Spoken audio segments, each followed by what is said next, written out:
Trading channel के YouTube channel मैं अनमोल मित्तल करता हूं आप सबका फिर से बहुत बहुत स्वागत। आज की वीडियो का जो कॉन्सेप्ट है वो बहुत ही मजेदार है। मजा आएगा सारा कॉन्सेप्ट जब आप क्लियर करेंगे तो बहुत सारी चीजें आपकी यहाँ क्लियर हो जाएंगी।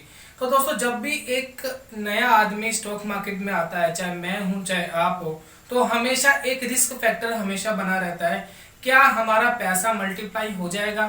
क्या इससे हमें कुछ बेनिफिट मिलेगा?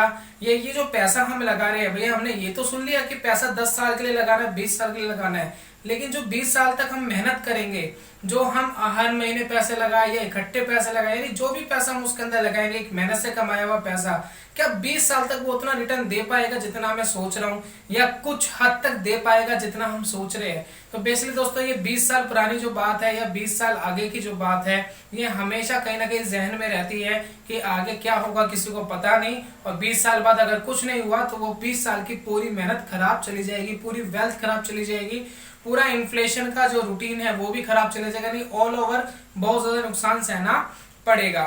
तो बेसिकली दोस्तों, आपको 2-3 एग्जांपल दूंगा, क्योंकि जब आप मार्केट में पैसा लगाना चाहते हैं तो बहुत सारे हमारे सामने ऐसे एग्जांपल्स मिलते हैं कि जो कहते हैं कि भैया स्टॉक मार्केट में कभी पैसा मत लगाना, स्टॉक मार्केट तो एक रिस्की है, मैंने इतने लाख रुपए गवाए, मैंने इतने हजार रुपए गवाए। और ये बात सही भी है, इसमें कोई बुराई नहीं है कि किसी ने पैसा गवाया है तो एग्जैक्टली उसने पैसा गवाया, उसमें क्या कर सकते हैं। लेकिन अब थोड़ा सा लॉजिक समझने की कोशिश करते हैं, भाई लॉजिक क्या है और पैसा बनाना है तो कैसे बनेगा। तो 2 एग्जांपल हम ले रहे हैं। भैया एक आदमी है जिसने बैंकिंग स्टॉक को चूज करा और वो सोच रहा था कि 10 साल के अंदर जो बैंकिंग स्टॉक्स है वो बहुत अच्छा कर सकते हैं, बहुत अच्छा रिटर्न मिल सकता है। तो उसने क्या करा, उसने एक एक्सिस बैंक ले लिया कि एचडीएफसी बैंक ले लिया, और एचडीएफसी का अगर आप चार्ट देखेंगे या एक्सिस का चार्ट देखेंगे तो वो बहुत अच्छा हमें दिख रहा है, उसने बहुत अच्छा रिटर्न दिया। यानी जिसने एचडीएफसी और एक्सिस ले लिया उसके तो मजे आ गए, उसको तो स्टॉक मार्केट हमेशा ही अच्छा लगेगा, हर किसी को एडवाइस करेगा कि भैया स्टॉक मार्केट में पैसा लगाओ, पैसा बहुत ज्यादा मल्टीप्लाई होता है। लेकिन वही एक दूसरी तरफ एक व्यक्ति है जिसने आंध्रा बैंक ले लिया और उसने पीएनबी ले लिया। दोनों ने सोचा सेम ही था, जो दोनों ने जो एनालाइज करी थी वो बिल्कुल अच्छी करी थी। उनका जो सोचने का तरीका था, एनालाइज करने का तरीका था कि भैया बैंकिंग अच्छा करेगा, लेकिन बैंकिंग ने अच्छा करा भी। लेकिन आंध्रा बैंक और पीएनबी की बात करें तो पीएनबी तो भैया 10 साल पहले भी 80 रुपए पे चल रहा था, आज भी 80 रुपए पे चल रहा है। आंध्रा बैंक की बात करें तो वो 45 रुपए का चल रहा था, आज ये 20-25 रुपए का चल रहा है। तो उसका तो पैसा कम हो गया, पैसे का रिटर्न मिलना तो दूर, पैसे का जो इन्फ्लेशन है वो तो एक दूर की बात है, जो पैसा लगाया था वो भी कम हो गया। तो बेसिकली उसके लिए स्टॉक मार्केट हमेशा क्या रहेगी, हमेशा जुआ रहेगी, हमेशा एक ऐसा प्लेटफॉर्म रहेगा जहां पैसा सिर्फ गवाया जा सकता है, कमाया नहीं जा सकता। चाहे आप 10 साल रख लो, चाहे 20 साल रख लो, तो वो व्यक्ति हर किसी को क्या कहेगा कि भैया स्टॉक मार्केट में कभी पैसा मत लगाना, मैंने इतना लगाया था, मेरा तो आज तक कवर हुआ नहीं, और जो लगाया था वो भी नहीं मिला। चाहे 10 साल के लिए लगा लो, चाहे 20 साल के लिए लगा लो, लेकिन नहीं मिलता। बेसिकली दोस्तों, एक छोटा सा आंसर देना चाहूंगा। आपके मोहल्ले में बहुत सारी परचून की दुकान होगी, राइट, बहुत सारी परचून की दुकान होगी, हर किसी के घर के आसपास दुकानें होती है। परचून की छोड़िए, और भी बहुत सारी दुकानें हैं, भाई स्टेशनरी है, जूतों की दुकानें हैं, बहुत सारी दुकानें हैं। क्या सबकी दुकानें बहुत अच्छी चलती है? क्या सारी दुकानें बहुत अच्छा काम कर रही है? दोस्तों, हर जगह आपको ये चीज जरूर देखने को मिलेगी कि भैया किसी का काम तो बहुत अच्छा चल रहा होगा, लेकिन किसी का काम बहुत अच्छा नहीं चल रहा, उसका मीडियम चल रहा है, और किसी का तो नहीं ही चल रहा, वो हमेशा लॉस में जाता है और एक दिन आकर के वो अपना काम बंद कर देता है। तो सेम चीज स्टॉक मार्केट में भी होती है। भैया जिसने ऐसी कंपनी चूज कर ली जिसका काम चल गया, जो आगे अच्छा काम कर गया, तो उसके तो बल्ले बल्ले हो जाते हैं। लेकिन किसी ने ऐसी कंपनी चूज कर ली जिसका काम अभी तक तो ठीक चल रहा था, लेकिन आगे आने वाले कुछ सालों में उसका काम खराब हो गया, या उसको बहुत सारा लॉस हो गया, या कोई भी रीजन हो सकता है कि भैया उसका काम नहीं चला। तो सेम चीज यहाँ स्टॉक मार्केट में काम करती है। तो यहाँ पर हर तरीके के व्यक्ति मिलेंगे आपको, जिन्होंने अरबों रुपया बनाया और जिन्होंने जो लगाया था वो भी गवा दिया। तो यहाँ ट्रेडिंग की बात नहीं हो रही है, ट्रेडिंग तो एक अलग कॉन्सेप्ट है, वहां तो लॉस मेकिंग के जो चांसेस है वो तो ज्यादा रहते ही है, एनालिसिस भी ज्यादा रहती है। लेकिन हम बात करें इन्वेस्टमेंट की, क्योंकि कुछ क्वेश्चंस आए थे, एक सर का भी क्वेश्चन मेरे पास आया था जो कहते हैं कि मुझे 2-3 लाख रुपए स्टॉक मार्केट में लगाना है, तो कैसे लगाए। तो 2-3 तरीके हर बार रिपीट करता हूँ, आज भी रिपीट करूंगा, आदत हो गई है, क्योंकि ये चीज इतनी सिंपल है, इतनी आसान है, बार बार बताने का मन करता है। बार बार हम सोचते हैं कि भैया इसको इतना आसानी से, इतना हम फेथफुली बता सके कि हर कोई व्यक्ति स्टॉक मार्केट में बिना किसी रिस्क के, बिना किसी एनालिसिस के और बिना किसी सोच विचार के इसके अंदर पैसे लगा सके और किसी से पूछने की भी जरूरत ना पड़े कि हमें क्या करना चाहिए। तो बेसिकली दोस्तों, अगर बाजार के अंदर कुछ भी नहीं आता, कुछ भी समझ नहीं आता, नहीं आता कि एनालाइज कैसे करना है, नहीं पता कि क्या करना है, तो सबसे अच्छा तरीका क्या है? देश की सबसे बड़ी 50 कंपनियों को खरीद लीजिए। तो दोस्तों, जो हमारी इंडस्ट्री है स्टॉक मार्केट, इसके अंदर 4000 से 5000 स्टॉक करंटली है। आगे और हो भी सकते हैं, आगे और कम भी हो सकते हैं, ये कहा नहीं जा सकता। लेकिन अगर हम एनालाइज करने बैठे इन कंपनियों को, तो हम ये नहीं बता सकते कि कौन सी आगे आने वाली कंपनियां 10 साल में बहुत अच्छा कर सकती है। हम एनालाइज जरूर कर सकते हैं, हम करंटली जो पोजीशन है वो जरूर देख सकते हैं, लेकिन हमारे पास बहुत सारे एग्जाम्पल हैं। वक्रांगी का एग्जाम्पल देख लीजिए, बहुत सारे ऐसे एग्जाम्पल आपको मिल जाएंगे कि अब तक तो बहुत अच्छा कर रहे थे। टाटा मोटर्स का देख लीजिए, बहुत अच्छा कर रही थी, अचानक से डाउन हो गया, राइट। तो कौन सी कंपनी की हालत कब खराब हो जाएगी, किसकी दुकान के अंदर माल बिकना कब कम हो जाएगा, ये हम नहीं बता सकते। ये आपको अपडेटेड रहना पड़ेगा। जितने भी बड़े इन्वेस्टर है जो स्टॉक मार्केट में खुद एनालाइज करके पैसा लगाते हैं, वो हमेशा अपने स्टॉक के अंदर अपडेटेड रहते हैं।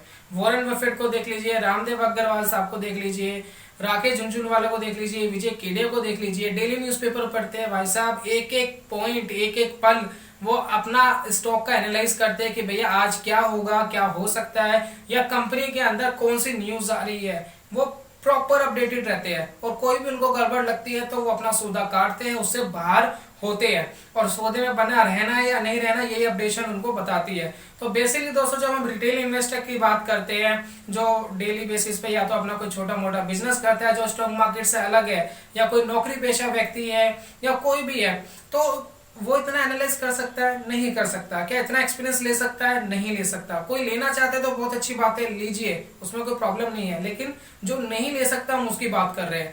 तो अगर आप नहीं ले सकते, इतना एनालाइज नहीं आता समझ में, तो उसके लिए सबसे अच्छा तरीका क्या है कि आप देश की सबसे बड़ी 50 कंपनियों को खरीद लीजिए, जिसको हम निफ्टी 50 कहते हैं, या आप सेंसेक्स 30 भी खरीद सकते हैं, जो देश की सबसे बड़ी 30 कंपनियां हैं।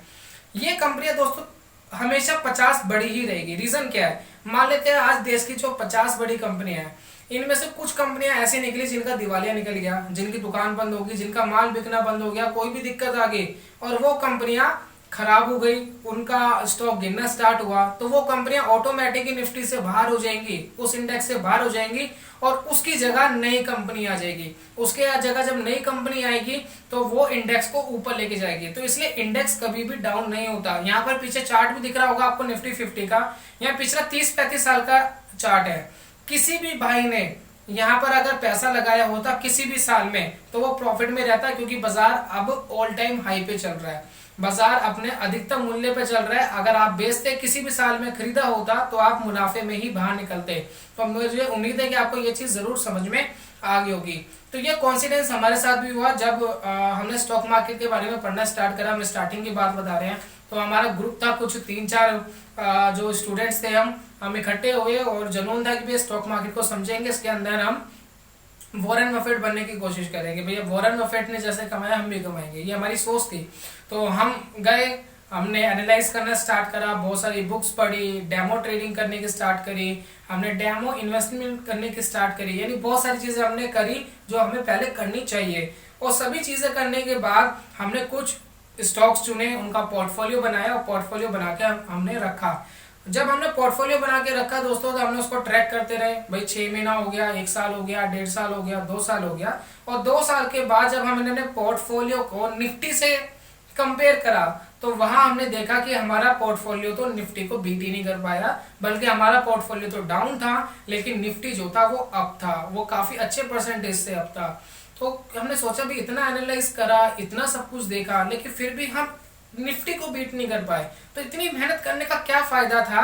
हमें तो सारा पैसा उठा के सिर्फ निफ्टी के अंदर ही लगा लेना था। जब निफ्टी ही रिटर्न ज्यादा दे रहा था तो हमें इतना एनालाइज क्यों करना था, राइट? तो बेसिकली दोस्तों, हमारी एनालिसिस में ही कोई ना कोई प्रॉब्लम थी जिस वजह से वो रिटर्न नहीं दे पाई। लेकिन जब एनालाइज नहीं करना आ रहा, जब चीजें नहीं समझ में आ रही, तो इतना दिमाग क्यों लगाना है जब हमें निफ्टी 50 ही मिल रहा है। तो दोस्तों, आपके लिए एक बहुत अच्छा मैं होमवर्क देना चाहता हूँ। ये होमवर्क आपके लिए बड़ा काम आएगा। आप अपने जब एनालाइज करने चाहते हैं, बहुत सारे लोग हैं जो खुद एनालाइज करके अपना पोर्टफोलियो बनाना चाहते हैं, स्टॉक चूज करना चाहते हैं। तो आप बिल्कुल अपने एक पोर्टफोलियो बनाइए, उसको निफ्टी से ट्रैक करते रहिए।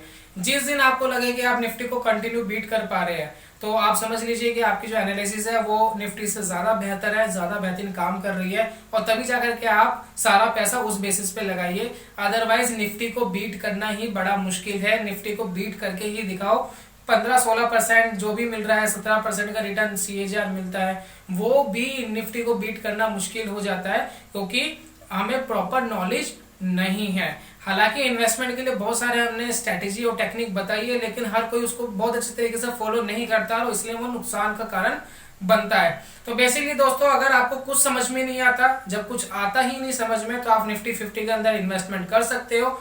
बेसिकली इसमें रिटर्न कम मिलता है, लेकिन रिटर्न मिलता है, और ये ज्यादा इंपॉर्टेंट है। रिटर्न मिलना ज्यादा इंपॉर्टेंट है, रिटर्न ज्यादा मिलना ज्यादा इंपॉर्टेंट नहीं है। और एक मेरी समझ में और चीजें है कि कुछ लोग हैं कि ज्यादा रिटर्न की एक्सपेक्टेशन करते हैं, तो रिस्क फैक्टर हमेशा ज्यादा ही होगा। अगर आप ज्यादा रिटर्न की एक्सपेक्टेशन करते हैं, तो उसके लिए कुछ स्ट्रेटेजी इंडेक्स है, जिसको हम NV20 कहते हैं, निफ्टी क्वालिटी 3200 कहते हैं।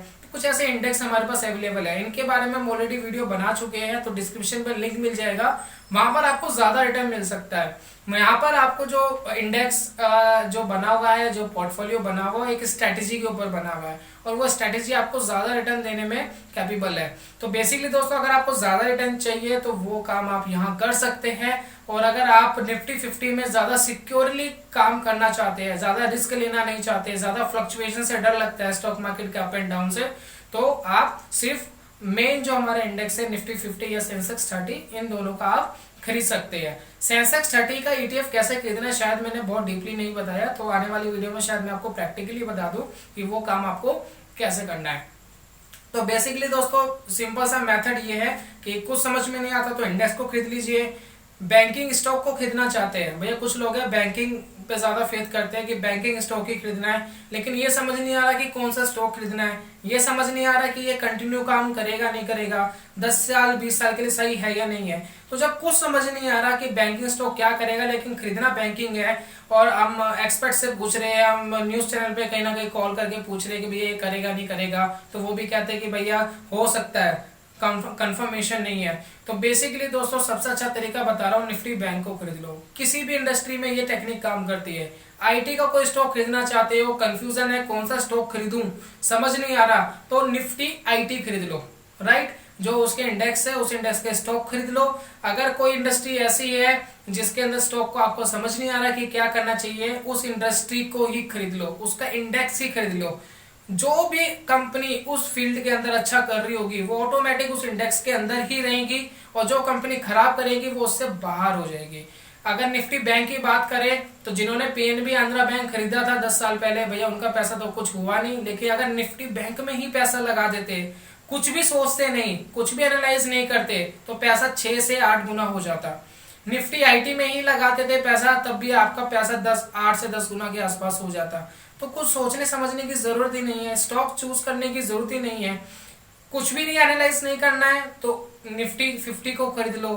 एनालाइज करना है, समझना चाहते हो, और आपने ये समझ लिया है कि भैया बैंकिंग अच्छा करेगा, IT अच्छा करेगा, ऑटोमोबाइल अच्छा करेगा, तो अगर ये अच्छा करेंगे, ये समझ लिया है, तो इनका ही इंडेक्स खरीद लो, स्टॉक पे जाने की जरूरत नहीं है। और जब आप पर्टिकुलर स्टॉक पे जाते हो, तो रिटर्न मिलने के चांसेस जितने ज्यादा होते हैं, उससे कई ज्यादा लॉस होने के चांसेस रहते हैं, क्योंकि इतना अपडेटेड रहना हर किसी के लिए मुश्किल है। तो आप अपडेटेड रह सकते हैं, लेकिन बहुत लंबा चौड़ा पोर्टफोलियो नहीं होना चाहिए। कुछ ही स्टॉक्स का पोर्टफोलियो होना चाहिए, 10-15 या मैक्सिमम 20 स्टॉक्स का पोर्टफोलियो। और उसके साथ साथ वो सारी चीजें आपको करनी पड़ेगी जो एक बड़ा निवेशक करता है, उन सभी चीजों का आपको ध्यान रखना पड़ेगा, तभी आपका पैसा मल्टीप्लाई हो पाएगा। कंपनी की कब हालत बिगड़ जाए, कब उसकी दुकान चलना बंद हो जाए, इसका पता जल्दी से नहीं चलता है, और इसको पता करने के लिए आपको हमेशा अपडेटेड रहना जरूरी है। तो ये था दोस्तों आज की वीडियो में। मुझे उम्मीद है कि आपको जो पूरा कॉन्सेप्ट है समझ में आ गया होगा कि नुकसान का कारण क्या है, नुकसान का कारण क्या नहीं है, किन लोगों को नुकसान होता है और किन लोगों को नुकसान नहीं होता है। और एक लक वाली बात भी है, किसी ने अच्छा स्टॉक चुना, किसी ने खराब स्टॉक चुना, लेकिन इसका सोल्यूशन हम बता चुके हैं आपको। यही सोल्यूशन जो है आप अपनाएंगे स्टॉक मार्केट की इन्वेस्टमेंट में, तो हमेशा ही आप प्रॉफिट में ही रहेंगे, मार्केट बढ़ेगी और प्रॉफिट में आप रहेंगे। तो मिलता हूं दोस्तों नेक्स्ट वीडियो में कमाल के कॉन्सेप्ट के साथ, तब तक के लिए goodbye, god bless you, bye bye दोस्तों।